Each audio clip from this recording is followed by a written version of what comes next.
À l'aube du XXIe siècle, l'humanité s'est crue victorieuse.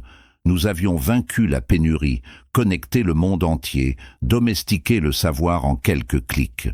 Tout semblait annoncer une ère de lumière, un âge où l'intelligence collective s'élèverait au-dessus des siècles d'ignorance. Et pourtant, dans cette clarté aveuglante, un étrange obscurcissement a commencé à s'étendre, silencieux, insidieux, presque imperceptible. Ce n'est pas une nuit brutale tombée sur nos esprits, mais un crépuscule lent, un engourdissement doux, pavé de notifications et de promesses technologiques.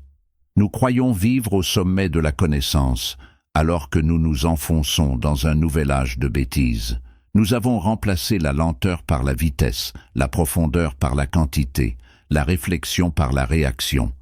Le savoir n'est plus un chemin ardu, c'est un flux continu que nous consommons sans mâcher, comme on avale une pilule pour éviter la douleur de penser. Nos enfants, nés au cœur de cette abondance numérique, grandissent dans un univers où tout est à portée de main, sauf le silence nécessaire pour comprendre. Ce paradoxe fondateur, celui d'une génération hyper informée et pourtant désarmée, marque le début du déclin. Car la stupidité d'aujourd'hui n'est plus l'absence d'instruction, elle est la conséquence directe de l'excès d'information. Trop de lumière finit par éblouir, trop de savoir dispersé tue la sagesse. L'histoire nous avait pourtant prévenus, chaque civilisation, au moment même où elle croit avoir tout compris, commence à se dissoudre. L'Antiquité avait ses bibliothèques en flammes, le Moyen-Âge ses dogmes, notre époque a ses écrans, des millions de fenêtres ouvertes sur le vide. Nous avons confondu la connexion avec la compréhension, la communication avec la communion. Tout est devenu simultané, immédiat, et dans cette immédiateté, plus rien ne s'imprime dans la mémoire. Nous vivons dans une succession d'instants qui ne laissent aucune trace, une chronologie effacée où l'expérience ne s'accumule plus. Nous avons cru qu'inonder les esprits d'images et de sons les rendrait plus intelligents, mais nous les avons rendus incapables de silence. Ce n'est pas la pauvreté intellectuelle qui nous menace, c'est la saturation. Et de cette saturation naît un nouveau type d'être humain, celui qui sait tout sans rien comprendre, qui répète sans discerner, qui consomme sans digérer. Cette mutation est déjà visible dans les gestes, les conversations, les regards perdus dans la lumière bleue. Nous créons, sans le dire, une génération qui ne sait plus attendre, ni douter, ni désirer comprendre. Ce n'est pas une tragédie annoncée, c'est une anesthésie collective, un glissement lent où la bêtise se confond avec le confort. Autrefois, penser était un acte courageux, parfois dangereux. Aujourd'hui, c'est devenu inutile. L'intelligence, au lieu d'être un effort, est devenue un accessoire esthétique, un filtre de plus dans la vitrine numérique de soi. Derrière chaque slogan sur l'accès universel au savoir se cache un programme plus inquiétant, celui de l'uniformisation des esprits, où chacun croit penser librement alors qu'il ne fait que choisir parmi des options déjà prévues. Nous ne sommes plus en train de perdre notre intelligence, nous la déléguons, lentement, à des systèmes qui pensent pour nous. Cette abdication tranquille, cette joie d'être assisté, voilà le début de notre déchéance. C'est ainsi que commence l'histoire de la génération la plus stupide de l'histoire, non pas par manque d'occasion, mais par excès de facilité. Une génération qui ne souffre plus de l'ignorance, mais de l'absence de conscience de cette ignorance. Une génération qui, croyant tout savoir, oublie qu'apprendre commence toujours par reconnaître qu'on ne sait rien. Tout commence là où l'on croyait instruire. Dans les salles de classe uniformes, où les murs blancs renvoient le même écho depuis des générations, se déroule le premier acte de ce grand malentendu. L'école, jadis sanctuaire du doute et de la découverte, s'est muée en une machine à fabriquer des réponses. Les enfants n'y apprennent plus à chercher, mais à répéter. On leur enseigne la conformité du raisonnement, la prudence du silence, la sécurité de l'opinion majoritaire. L'erreur n'est plus une étape vers la vérité, elle est une faute à corriger. On leur apprend à craindre l'erreur plus qu'à aimer la question. Et ainsi naît la première racine de notre déclin, la peur du questionnement. Car penser, vraiment penser, c'est désobéir un peu, c'est risquer de voir autrement. Mais dans un système où la note pèse plus que la nuance, où la vitesse supplante la profondeur, le jeune esprit apprend que la sagesse est un obstacle à la réussite. On ne lui demande pas de comprendre, seulement de savoir. Le verbe « penser » s'efface derrière « réussir ». Puis, une fois la cloche sonnée, commence la seconde éducation, plus puissante, plus constante, celle de l'écran. L'enfant quitte la classe pour entrer dans une autre école, invisible et sans professeur, où chaque geste, chaque clic, chaque image devient une leçon. Ici, l'algorithme remplace le maître. Il n'enseigne pas la logique ni la curiosité, mais l'habitude. Il ne réveille pas l'esprit critique, il nourrit la dépendance. Le regard se fait prisonnier de la lumière mouvante, la pensée se dissout dans le flux infini de distractions. L'écran ne transmet pas le monde, il le simplifie, le rend plat, immédiat, digérable. Il apprend à l'enfant à confondre le réel et son reflet, à préférer le court au long, l'instantané à l'effort. À travers lui, la complexité devient suspecte, la lenteur insupportable. Nous croyons offrir des outils d'émancipation, nous avons forgé des chaînes dorées. Et ainsi, peu à peu, l'esprit se referme tout en croyant s'ouvrir. L'enfant qui lève les yeux vers l'écran ne contemple pas le monde, il s'y reflète et s'y perd. Sa pensée se rétrécit dans les limites de ce qui lui est montré. On ne lui demande plus de construire une idée, seulement d'en choisir une parmi celles proposées. Ce choix illusoire devient sa liberté. Nous avons remplacé l'effort intérieur par la consommation passive. Chaque question est déjà anticipée, chaque doute déjà apaisé par une réponse préfabriquée. Le silence, jadis lieu sacré de la réflexion, a disparu sous le bruit constant de l'attention monnayée. Et dans ce vacarme d'images et d'opinions, la voix intérieure s'éteint. La troisième racine, la plus subtile, c'est la paresse du questionnement. Elle s'installe non pas par ignorance, mais par confort. Pourquoi chercher, puisque tout semble déjà trouvé? Pourquoi douter quand l'écran répond avant même qu'on ait formulé la question? Le plaisir immédiat du savoir apparent remplace la douleur nécessaire de la compréhension. C'est une fatigue de l'âme moderne, une lassitude de penser dans un monde où tout va trop vite.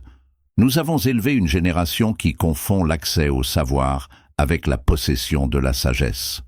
Les anciens savaient que comprendre demandait du temps, que lire c'était méditer, que toute réponse n'avait de valeur qu'après l'attente. Aujourd'hui, l'attente est un défaut. Le clic a remplacé la contemplation. L'idée se réduit à un titre, la pensée à un résumé. Cette lente érosion du sens ne provoque pas de cri, car elle agit en douceur, comme un poison qui endort. L'élève d'hier devient l'adulte d'aujourd'hui, persuadé d'être éclairé parce qu'il est informé. Mais l'information n'éclaire pas, elle illumine trop, elle éblouit. Nous avons cessé d'éduquer à la complexité, et la complexité, en retour, s'est vengée en se retirant. Dans le vide laissé par elle, prospère la certitude, la plus dangereuse des ignorances. L'homme moderne ne sait plus douter, il sait seulement adhérer. Il croit comprendre parce qu'il a lu un résumé. Il croit réfléchir parce qu'il a commenté. Le dialogue est devenu un combat, la pensée une posture. Ainsi se referme le cercle. L'école apprend à obéir, l'écran apprend à s'oublier, et la paresse du questionnement scelle le tout. Nous ne formons plus des esprits libres, mais des consciences dociles, fiers de leur propre prison. Et dans cette docilité souriante commence la grande régression. L'enfant du futur saura tout sur tout, sauf ce qu'il est lui-même. On nous l'avait présenté comme une libération. L'ère numérique devait abolir les distances, égaliser les chances, donner à chacun la possibilité d'apprendre, de créer, de s'exprimer. C'était la promesse d'un nouveau monde où le savoir circulerait librement et la connaissance deviendrait un droit universel. Mais cette promesse, à peine formulée, a été trahi par sa propre vitesse, car dans l'élan d'ouverture, nous avons confondu la liberté avec la dispersion, la connexion avec l'addiction. La technologie n'a pas agrandi notre monde, elle l'a réduit à la taille d'un écran. Nous avons cru tenir l'univers dans la paume de la main, mais c'est notre main qui s'est refermée sur lui comme une cage.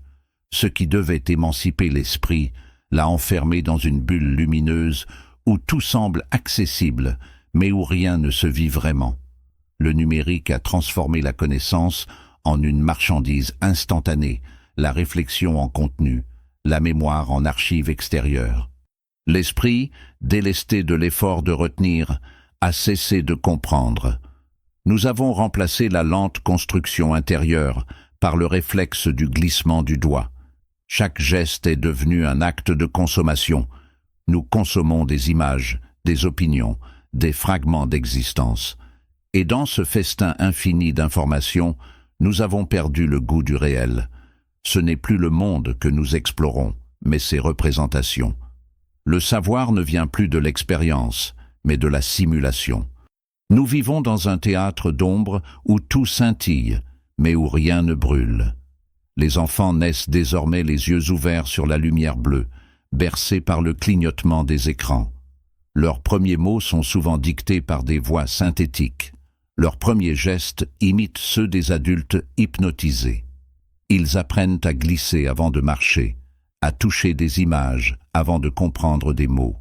La machine, avec sa douceur et sa constance, devient la première présence, la première autorité, la première amie. Elle ne gronde pas, ne juge pas, ne se tait jamais. Elle répond, encore et encore, jusqu'à remplacer le silence du monde par le murmure infini de ses suggestions. Et ainsi, sans violence, elle s'empare de l'esprit, l'apprivoise par le plaisir. Car le génie du numérique ne réside pas dans la connaissance qu'il offre, mais dans la dépendance qu'il crée. Chaque notification, chaque vibration, chaque lumière nouvelle devient une caresse invisible sur le cerveau. L'humain, créature de désir et d'habitude, devient docile face à cet enchantement perpétuel. Nous ne sommes plus des utilisateurs, nous sommes des adorateurs. L'écran nous regarde plus que nous ne le regardons. Il apprend nos goûts, nos colères, nos faiblesses, et il nous nourrit de ce que nous voulons entendre. Nous appelons cela personnalisation, mais c'est une forme subtile de servitude. Plus l'algorithme nous connaît, moins nous nous connaissons nous-mêmes. Le flux s'adapte à notre humeur, nos pensées se fondent dans le flux, et peu à peu la frontière entre notre volonté et celle de la machine disparaît. Nous ne cherchons plus, nous attendons d'être trouvés. La curiosité, jadis moteur de l'esprit, s'éteint dans cette facilité sans effort. La pensée devient un réflexe conditionné. On clique, on scrolle, on réagit. Ce geste banal, répété des centaines de fois par jour, remplace la lecture lente, la conversation profonde, le silence intérieur. Le monde se réduit à une succession d'instantanés sans continuité, et notre attention morcelée se disperse comme de la poussière dans le vent numérique. Les émotions elles-mêmes deviennent programmées. Nous rions, nous nous indignons, nous pleurons selon le rythme imposé par les algorithmes du moment. La machine ne se contente plus de nous divertir, elle nous modèle. Elle choisit ce que nous voyons, ce que nous croyons, ce que nous désirons. Et nous, heureux dans cette cage de verre, appelons cela progrès. Mais le prix de cette illusion est immense. Nous avons troqué notre liberté contre la commodité, notre lucidité contre le confort. Le monde numérique nous a promis la transparence, mais il a créé l'opacité la plus parfaite, celle qui se confond avec le plaisir. Dans cet univers saturé d'images et d'opinions, penser devient une résistance. La lenteur devient un acte de rébellion, car tout y pousse à l'oubli du présent, la vitesse, la nouveauté, la peur de manquer. Le réel n'a plus le temps d'exister, déjà remplacé par sa version plus brillante, plus bruyante, plus courte. Et c'est ainsi que la dépendance s'installe, non pas comme un vice, mais comme une norme. L'homme moderne ne supporte plus le silence. Il le fuit comme une menace. Il ne sait plus attendre. Il exige. Il ne contemple plus. Il capture. L'écran est devenu le miroir de son vide, le compagnon de sa solitude.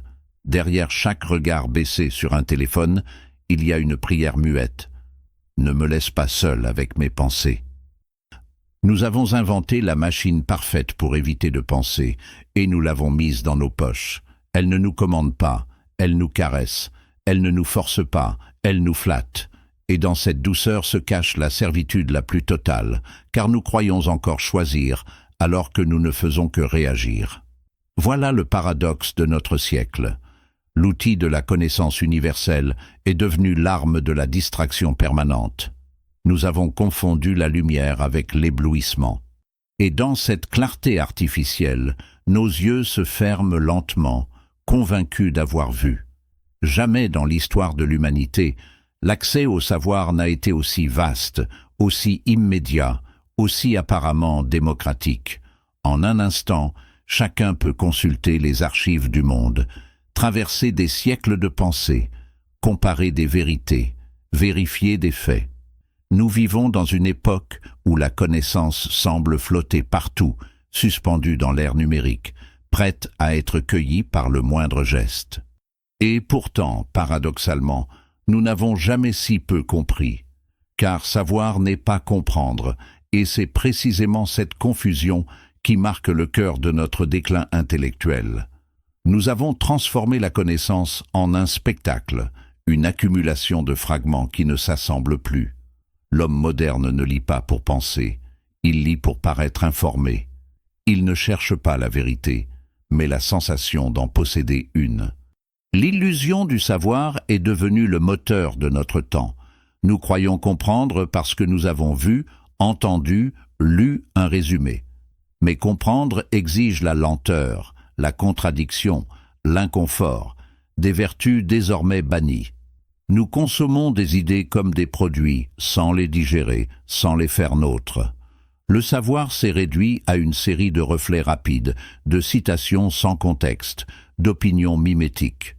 L'individu moderne répète ce qu'il a lu comme une prière 100 fois, persuadé qu'en imitant la forme du discours, il en possède le fond. Les mots perdent leur poids, les phrases leur résonance. Nous parlons pour remplir le silence, non pour révéler une pensée. La culture elle-même s'est métamorphosée en décor, une façade de référence, une illusion de profondeur qui cache le vide intérieur. Ce n'est plus l'ignorance qui nous menace, mais cette pseudo-connaissance qui rend l'esprit paresseux et satisfait. Autrefois, le savoir était un feu que l'on entretenait avec effort. Aujourd'hui, c'est une lumière artificielle qui nous éclaire sans nous réchauffer. Nous vivons dans une ère où l'apparence de l'intelligence vaut plus que l'intelligence elle-même. Celui qui doute passe pour lent, celui qui questionne pour arrogant. On n'échange plus des idées, on échange des slogans. L'opinion a remplacé la pensée, la certitude a banni le doute. Le monde numérique, saturé de données, a remplacé la sagesse par la statistique. On ne demande plus « est-ce vrai ?», mais « est-ce populaire ?» Et c'est ainsi que la vérité s'efface lentement, non pas écrasée par le mensonge, mais diluée dans le bruit. Nous avons perdu le sens de la hiérarchie du savoir. Tout se vaut, tout s'équivaut, tout se mélange. Le cri d'un anonyme sur une plateforme pèse autant qu'un siècle de recherche. L'émotion immédiate détrône la rigueur et la colère devient argument.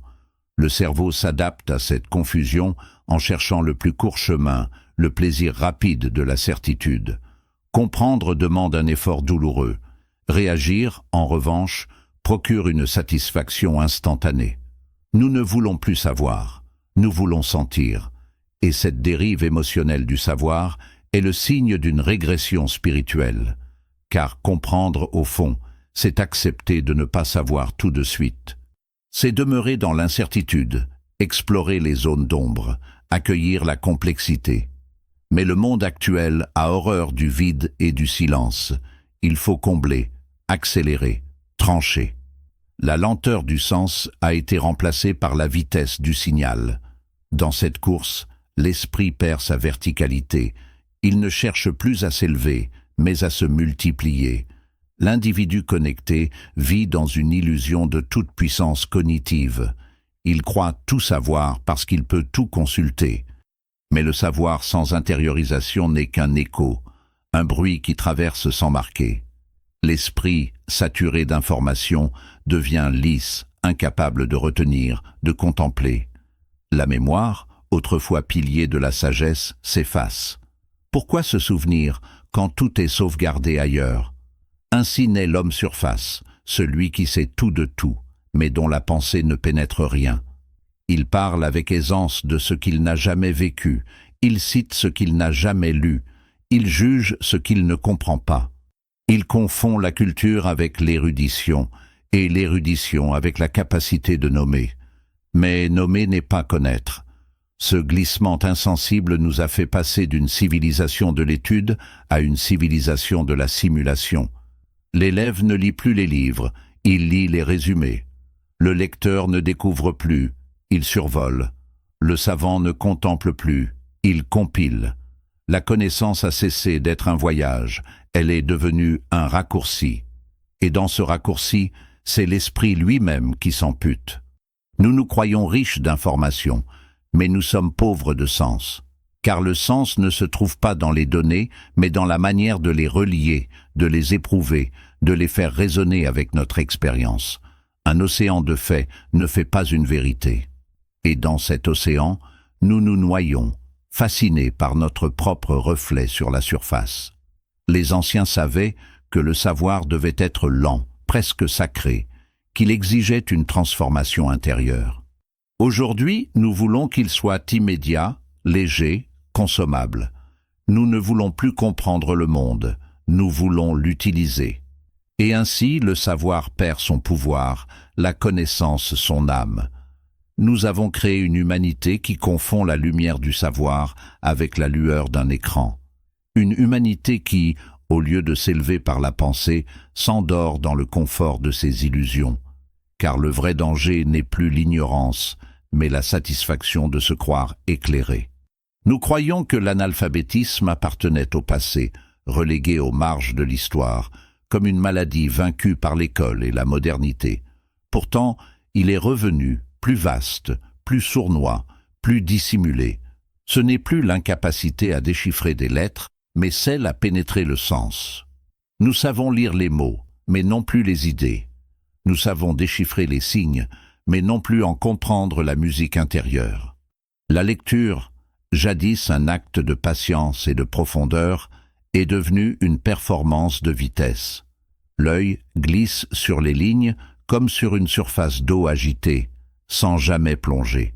Lire demandait autrefois un engagement, un face-à-face avec le texte, un dialogue silencieux où chaque phrase exigeait une part de nous-mêmes. Aujourd'hui, nous consommons les mots comme on consomme des images, sans lenteur, sans résonance. L'écran a tué la page, mais c'est notre attention qui l'a enterrée. Et dans cette mort douce, s'efface la possibilité du doute. Car lire, c'était apprendre à douter, à se laisser troubler par la pensée d'un autre. Chaque livre était une conversation avec les morts, un pont jeté vers l'invisible. Désormais, le lecteur n'existe plus. Il a été remplacé par l'utilisateur, celui qui défile, survole, sélectionne, oublie. Il ne cherche plus la vérité, il cherche la confirmation de ce qu'il pense déjà. L'espace du débat, qui faisait battre le cœur des sociétés libres, s'est rétréci jusqu'à disparaître dans l'écho des chambres numériques. Les mots ne circulent plus, ils s'entrechoquent. Chacun parle pour être entendu, non pour comprendre. Et ainsi renaît un nouvel âge d'ombre, un monde saturé de discours où plus personne n'écoute. L'ancienne alphabétisation, celle qui formait les consciences, reposait sur la lenteur du signe, sur la tension entre l'œil et la pensée, sur le silence nécessaire pour que le sens s'incarne. La nouvelle, celle de nos écrans, repose sur la vitesse du flux, sur l'émotion immédiate, sur la réduction de toute idée à une image. Nous avons échangé la complexité du mot contre la simplicité du symbole. Ce glissement, invisible au début, a façonné une génération pour laquelle le langage n'est plus un outil de libération, mais un piège de confusion. Nous ne savons plus nommer les choses avec justesse, et c'est pourquoi nous ne savons plus les penser. Le mot perd sa densité, la phrase son architecture, la langue sa dignité. Ce n'est pas seulement la lecture qui disparaît, c'est la pensée qu'elle portait. L'esprit s'atrophie faute d'exercice, comme un muscle abandonné. Et dans cette faiblesse générale, le doute, ce compagnon essentiel de la raison, devient insupportable. Le doute demande du courage, il suppose l'incertitude, il exige un espace intérieur. Mais le monde d'aujourd'hui ne laisse plus de place au silence, ni à la contradiction. Tout doit être instantané, tranché, certain. Nous avons horreur du flou, et pourtant c'est dans le flou que naît la vérité. L'homme du nouveau siècle ne doute plus, il affirme, il ne questionne pas, il dénonce. Le débat a cédé la place au procès, la parole à la réaction. Et dans cette disparition du dialogue, la société perd son âme. Jadis, le débat était une forme d'art. Il fallait écouter, comprendre, reformuler. Aujourd'hui, il suffit de crier plus fort que l'autre. L'arène publique n'est plus un lieu d'échange, mais de spectacle. On n'y cherche plus la vérité, mais la victoire. Les mots deviennent des armes, les idées des drapeaux. La nuance est perçue comme une faiblesse, l'ironie comme une trahison. Ainsi s'installe la brutalité intellectuelle. Chacun défend sa parcelle d'ignorance comme un territoire sacré. L'éducation, au lieu de libérer, a participé à ce déclin. En voulant plaire, elle a renoncé à exiger. Elle a préféré l'inclusion à la rigueur, la rapidité à la profondeur. On n'apprend plus à lire des textes difficiles, on apprend à les contourner. On ne lit plus pour s'élever, on lit pour se reconnaître. Les grands livres, les grands débats, les grands silences ont disparu des salles de classe, remplacés par des extraits, des résumés, des fragments digestes. Mais un esprit nourri de fragments finit par penser en miettes. Et dans ce monde de miettes, la manipulation prospère. Celui qui ne sait plus lire en profondeur devient la proie idéale du mensonge. Il croit comprendre parce qu'il a entendu, il croit savoir parce qu'il a vu une image. Ce nouvel analphabète n'est pas pauvre de mots, il en est saturé. Sa tête est pleine, mais son esprit est vide. Il possède le lexique sans la syntaxe, l'information sans la structure, l'émotion sans la réflexion. Il vit dans une cacophonie où le plus fort n'est pas celui qui pense le mieux, mais celui qui parle le plus vite. Et derrière cette agitation se cache une fatigue immense, une lassitude de l'esprit qui renonce à chercher. Ce renoncement est la marque de notre époque. Nous ne voulons plus comprendre, seulement croire que nous comprenons. L'analphabétisme d'autrefois excluait du monde. Celui d'aujourd'hui enfonce le monde dans sa propre confusion.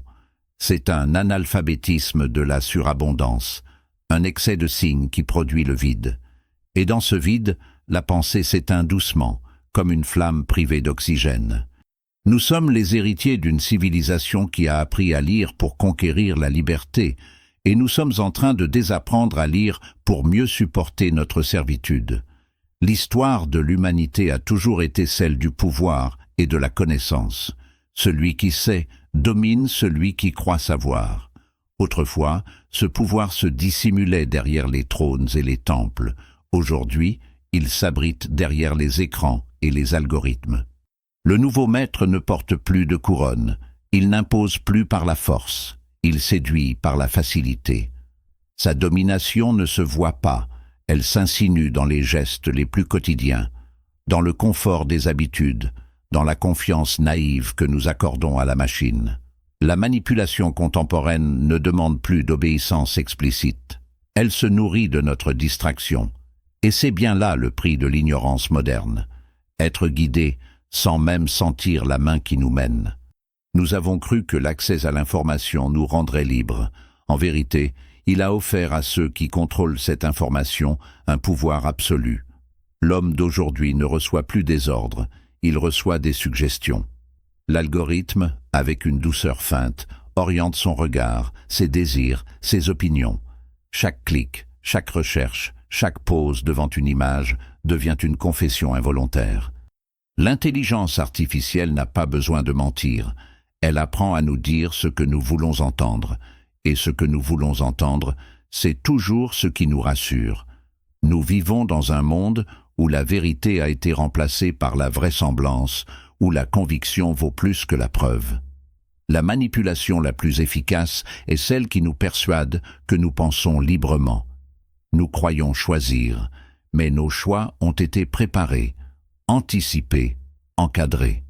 Nous croyons juger, mais nos jugements sont façonnés par les récits que d'autres ont écrits pour nous.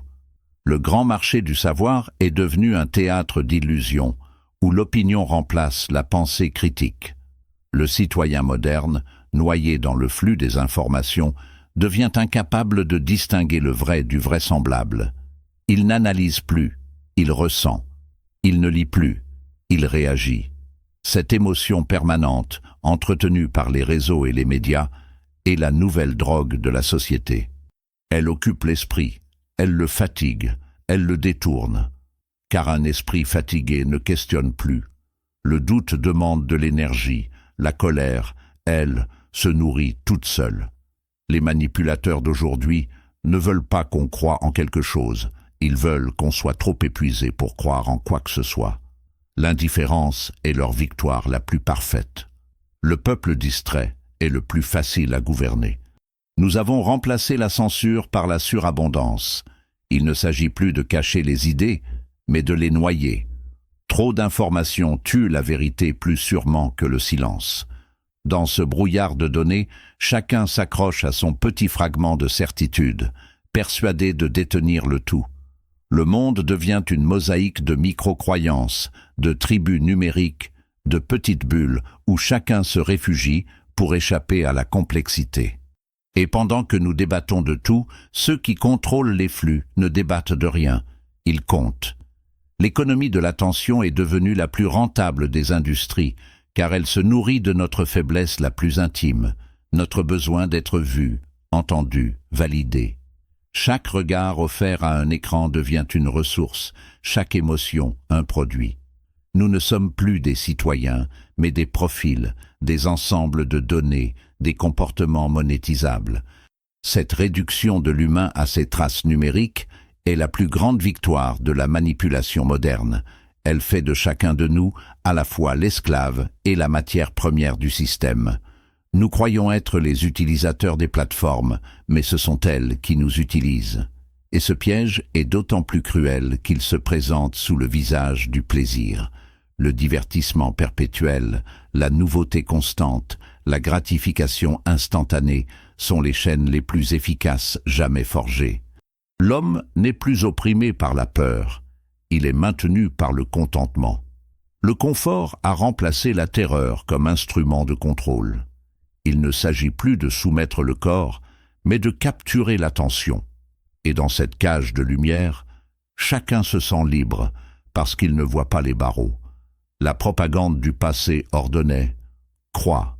Celle d'aujourd'hui murmure « détends-toi ». C'est ainsi que l'on fabrique des consciences dociles. La stupidité collective n'est pas une catastrophe, elle est un projet. Elle permet la stabilité d'un monde où personne ne questionne plus les fondements, où le doute devient une excentricité. L'homme trop intelligent dérange, l'homme distrait rassure. Et pour que cette distraction soit totale, il fallait la rendre désirable. C'est ce que le système a accompli. Il a réussi à faire de la servitude une jouissance. Nous aimons nos écrans comme autrefois les croyants aimaient leurs icônes. Nous y cherchons du réconfort, de la compagnie, une forme d'absolution silencieuse. Et plus nous les regardons, plus nous oublions de regarder le monde. Nous sommes les témoins consentants de notre propre effacement. Ce que nous appelons progrès n'est peut-être que la perfection du contrôle. Nous avons bâti un empire de données où chaque mouvement est observé, chaque désir anticipé, chaque silence interprété. Le prix de l'ignorance n'est plus la honte, mais la perte de soi. Nous ne sommes plus des victimes, nous sommes les artisans de notre propre manipulation. L'ennemi n'est plus extérieur, il est dans la manière même dont nous pensons, dans cette paresse qui nous pousse à confondre la commodité avec la liberté. Voilà le véritable drame de notre siècle. Nous ne sommes pas trompés, nous sommes séduits. Il reste parfois, dans le silence de la nuit, un instant suspendu où tout semble s'arrêter. Les écrans s'éteignent, les flux se taisent, et une voix ténue s'élève en nous, presque oubliée. C'est celle qui demande, sans certitude, sans colère, presque avec tendresse, « Que sommes-nous devenus ?» Cette voix, c'est la dernière trace de ce qui faisait de nous des êtres pensants. Mais peut-on encore parler de pensée quand tout autour de nous la rend superflue? Pouvons-nous encore penser par nous-mêmes dans un monde où chaque réflexion est déjà prédite, chaque opinion calculée, chaque émotion recyclée? Penser, aujourd'hui, c'est résister. Ce n'est plus un droit, c'est un effort, presque un acte de courage, car penser exige de se retirer du bruit, de fermer les yeux sur la lumière artificielle, d'endurer le vide que laisse le silence. Nous avons désappris à habiter ce vide. Il nous effraie, comme si exister sans stimuli équivalait à disparaître. Et pourtant, c'est seulement dans cet espace désert que naît la conscience véritable. L'homme moderne fuit ce face-à-face avec lui-même parce qu'il sait confusément que la lucidité fait mal. Il préfère la distraction à la douleur de se voir. La technologie, en nous enveloppant de confort, a supprimé la possibilité même de l'introspection. Elle nous tient à distance de nous-mêmes, comme un miroir trop brillant qui renvoie l'image sans jamais révéler le regard. Nous vivons entourés de miroirs et privés de reflets. Nos pensées ne nous appartiennent plus. Elles se forment à travers les mots des autres, les images qu'on nous impose, les tendances qu'on nous souffle. L'indépendance de l'esprit est devenue une anomalie, un anachronisme. On appelle original celui qui pense un peu différemment, mais même cette différence est immédiatement récupérée, digérée, transformée en produit. Rien ne résiste longtemps au pouvoir d'absorption du système. La révolte devient marchandise, la dissidence devient style, la critique devient contenu. L'autonomie intellectuelle se dissout dans le marché des opinions. Il ne s'agit plus de chercher la vérité, mais de se positionner dans la foire du discours. Et pourtant, au cœur de ce désastre tranquille, il reste une lueur. Car la pensée, même exilée, ne meurt pas. Elle se cache dans les marges, dans les gestes minuscules, dans la lecture silencieuse d'un livre oublié, dans la conversation nocturne entre deux êtres qui refusent de céder à la facilité. Elle survit dans le doute, dans la lenteur, dans l'amour obstiné du vrai. Peut-être la liberté commence-t-elle précisément là, dans ce refus de se laisser happer par la machine du monde. Penser par soi-même, c'est d'abord retrouver le sens de la limite. Ce n'est pas s'opposer à la technologie, mais s'en détacher assez pour la voir. C'est comprendre que le progrès matériel n'a de valeur que s'il s'accompagne d'un progrès intérieur. Nous avons multiplié les outils, mais pas les consciences. Nous avons perfectionné les moyens, mais oublié les fins. Penser par soi-même, aujourd'hui, c'est redevenir lent dans un monde pressé, profond dans un monde plat, attentif dans un monde distrait. Ce n'est pas refuser la modernité, c'est lui redonner un visage humain. L'homme n'est pas condamné à l'abrutissement, mais il doit choisir de s'en délivrer. Ce choix est solitaire, souvent ingrat, toujours difficile. Il suppose de supporter le doute, de tolérer l'incertitude, de désirer la vérité plus que la paix. La pensée libre est exigeante. Elle ne promet ni confort ni gloire, seulement la dignité d'être vivant. Car penser, c'est encore espérer. Celui qui pense croit que le monde peut être compris et que cette compréhension, même partielle, même douloureuse, donne sens à l'existence. Mais si nous cessons de penser, nous cessons d'espérer. Alors tout devient mécanique. La parole, le geste, le regard. L'homme devient transparent à lui-même, réduit à ses fonctions biologiques et numériques. La bêtise, autrefois fruit de l'ignorance, devient la conséquence de l'abandon. C'est ce renoncement que nous devons combattre, non pas avec des discours, mais avec une attention retrouvée. Il faut réapprendre à lire lentement, à écouter longuement, à parler avec précaution. Il faut réapprendre à se taire. Le silence n'est pas vide, il est la matrice de toute pensée. Dans le silence, on entend battre le cœur du monde. Dans le silence, on retrouve la mesure du vrai. Peut-être que la Renaissance commencera ainsi, par un geste minuscule, un regard qui se détourne de l'écran, un esprit qui refuse de s'abandonner. Pouvons-nous encore penser par nous-mêmes? La réponse n'est pas dans les machines, ni dans les institutions, mais dans le souffle de chacun. Si une seule conscience persiste à douter, à chercher, à aimer le réel, alors tout n'est pas perdu. Le progrès, le vrai, n'est pas dans la vitesse de nos inventions, mais dans la lenteur avec laquelle nous redevenons humains.